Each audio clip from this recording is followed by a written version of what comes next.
ये हमारे देश में भाभी माँ थी, अब भाभी जान हो गई। कैसे हो गई? क्यों किया गया ये?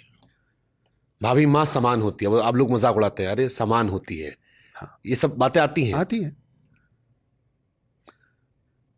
एक वक्त था शुभंकर भाई जब यहाँ पे एक शब्द आया अरब कंट्रीज से, जो इतनी बोलचाल की भाषा में रम गया कि अभी इस पॉडकास्ट में मेरे ख्याल से 2 बार तो आप बोल चुके हैं। वो शब्द है औरत। 2 बार निकला। आपके हाथ में फ़ोन है, आप चाहें तो अभी, नहीं तो बाद में गूगल कर लीजिएगा। जैसे एक अंग्रेजी का शब्द है बार्क। बार्क का मतलब भौंकना भी होता है। अभी रिसेंटली मुझे किसी ने गुस्से में बोल दिया था कि I can only speak when you will stop barking.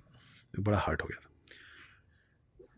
तो एक होता है भौंकने वाला बार्क, दूसरा होता है पेड़ का मेन तना, उसको भी बार्क कहते हैं, है ना। एक शब्द है दफ़े, दफ़ा। वो दफ़ा 2-3 तरीके से होता है। एक, कितने दफ़े दिल ने कहा, दिल की सुनी कितने दफ़े। एक दफ़ा ताजराते हिंद।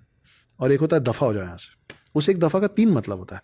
औरत शब्द का कोई दूसरा मतलब नहीं होता है सिवाय एक लौते मतलब का, और वह है वजाइना। महिला का गुप्तांग को औरत कहते हैं, और हम लोग इस शब्द को यूज करते हैं।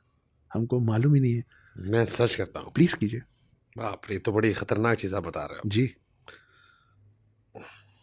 तो आप जितने भी दर्शक आप लोग सुन रहे हैं, खास करके महिलाएं, अगर आपके आसपास कोई पुरुष ये शब्द का इस्तेमाल करे तो उनको रोकिए, उनको बोलिए कि हम ये नहीं सुनना चाहते। बट इसमें डिक्शनरी में तो नारी स्त्री वो कह रहे हैं। नहीं नहीं, आप उसका लिटरल मीनिंग देखिए, नग्नता, प्रॉपर आपको मिलेगा। जन्नांग, दोष और नग्नता। देख लीजिए। अब आप सोचिए कि इस शब्द की वजह से आज भी उस तरीके के देशों ये में, आप जो कह रहे थे, औरत शब्द मूल रूप से अरबी शब्द औरह से आया है, जिसका अर्थ है दोष, अपूर्णता, गुप्तांग, यौनांग, जन्नांग। इसमें से एक भी शब्द अच्छा तो नहीं है ना। फिर तो जब अरब कंट्री से आपके मेरे पास ये शब्द आ रहा था, और आप देखिए कि आज भी महिलाओं का उन देशों में क्या हालत है। उनको सिर्फ एक ही काम पे यूज किया जा रहा है। नहीं, वो सिर्फ प्रोडक्ट, उनके इनकी सोच के हिसाब से उनका काम सिर्फ बच्चे जनना है और कोई काम नहीं उनका। उनको पढ़ने की आज़ादी नहीं है, उनको घूमने की आज़ादी नहीं है, उनको वो अपना बुर्का नहीं हटा सकती, वो अकेले कई देशों में बिना पुरुष के महिला अकेले बाहर नहीं जा सकती, गाड़ी नहीं चला सकती, पता नहीं क्या क्या। ये आप जिस शब्द का इस्तेमाल करेंगे ना, आपका नज़रिया चीज़ों को लेके वैसा हो जाएगा। You can't help it. तो जब अरब कंट्री से औरत शब्द आ रहा था, उसी समय फ्रांस से आपके पास आया मैडम।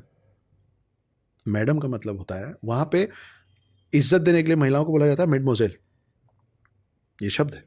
मैडम उन महिलाओं के लिए बोला जाता था जो अपने देह का व्यापार करती थी अपना घर चलाने के लिए, प्रोस्टिट्यूट्स, वो थी मैडम। आज की डेट में हमारे स्कूलों में बोला जाता है good morning madam, good afternoon madam, good evening madam, good night madam. हर कोई एक दूसरे को मैडम बोल रहा है। अधिकारियों को मैडम सर, हाँ मैडम बोल रहे हैं ना।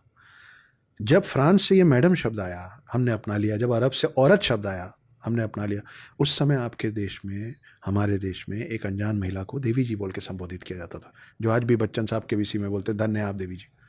वो शब्द छोड़ के हमने ये शब्द उठाया हुआ है। लेकिन आज की डेट में अगर किसी मॉल में कोई महिला घूम रही है, एस्केलेटर पे उतरने का सोच रही है और कंफ्यूज है कि नीचे वाला फ्लोर घूमूं कि इस फ्लोर पे एक राउंड और लूं, और मेरे जैसा आदमी कुर्ता पजामा पहन के आके पीछे से बोलेगा ना एक्सक्यूज मी देवी जी, तो वो महिला सबसे पहले पलट के बोलेगी गंवार कहीं के, देवी जी दिख रही हूं मैं तुमको, इज्जत देना नहीं चाहिए।